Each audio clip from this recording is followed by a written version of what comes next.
And will these anti-gravity boots work on a porous surface such as a brick wall or a trellis leading up to a bedroom balcony?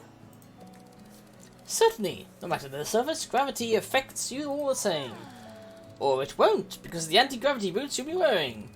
Yeah, such fun, my whole experimental device, don't we? The best, I still can't believe you let me borrow some of this stuff. It's a joy to loan it to you. There's no one so enthusiastic about my many creations as you.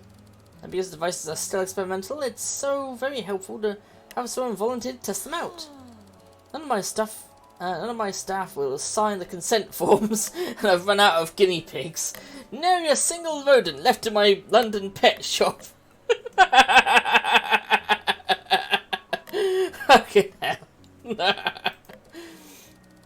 pleasure. I'm young and resilient, and it doesn't scare me when machines spark, smoke, or accelerate uncontrollably. Oh, I love Pip. She's adorable. You do bounce just like a rubber ball when you're thrown for a jetpack. Quite frankly, it defies my knowledge of physics. It's just because I'm so compact and firm. You know how it goes. What's with the growl, Sandy, honestly? What's next on your list is I have an abundance of cutting-edge technology for you to risk your life upon.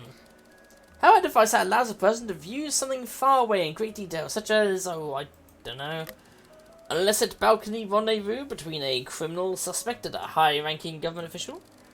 Or looking at a bird? Bird watching, yes, I'm sure that's what I meant. Be honest, I should do the trick for that. I've got a decent pair here somewhere. No, that won't work. The barrister is sure to arrive after midnight.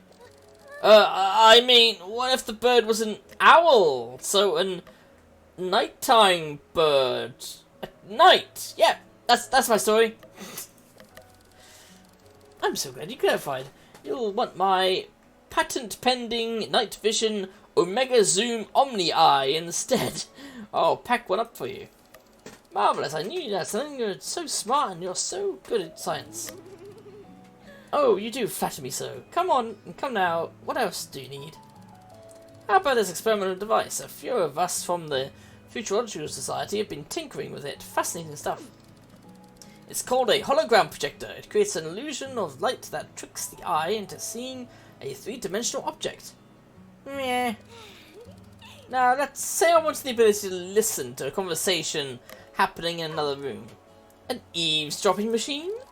No, of course not. That would be wholly out of character for me. What I meant was, what if someone were to play music very, very softly in another room, and as a lover of music, I would need to hear it clearly? I suppose it's true that you do enjoy a good tune. Well, there's the Auxiliary Ear 5000. That could do it. I'll add it to the bag. Fantastic. Do you have some sort of wearable mechanism that will allow me to allow the wearer to see through things? Through things? Like an X-ray machine and such? More like objects, just maybe, I don't know, I'm just spitballing here. A door or a wall or the cover of a locked diary. Which reminds me, I'd also like something that could open locks. So you're asking me for a lockpick now? No, I would never! Clearly, if something is locked, it should. I would have no business being in that room or diary or safe deposit box.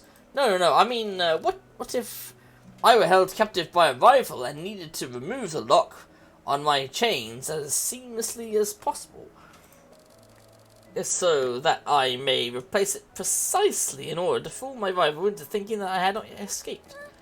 How about that sort of thing? Doesn't that sound thoroughly plausible? Pip, I do hope you're not using my devices for any nefarious deeds I disapprove of.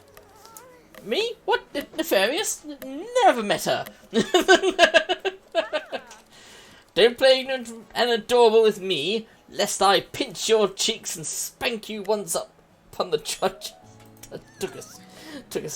Is that in the cards? Let's discuss this further.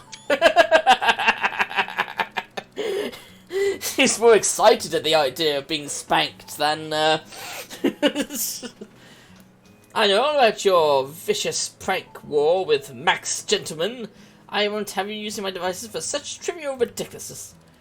Penny, I can promise you, cross my heart, I hope to croak. Stick a dagger in my cloak. I will not use your stuff to prank Max. Starting now. I'm so glad you'll do the right thing. I won't go that far, but yes, I agree to your terms as stated. Now, about the pinching and spanking you mentioned earlier, is that still on the table? What must be done to get it back there? Never change, Pip, never change.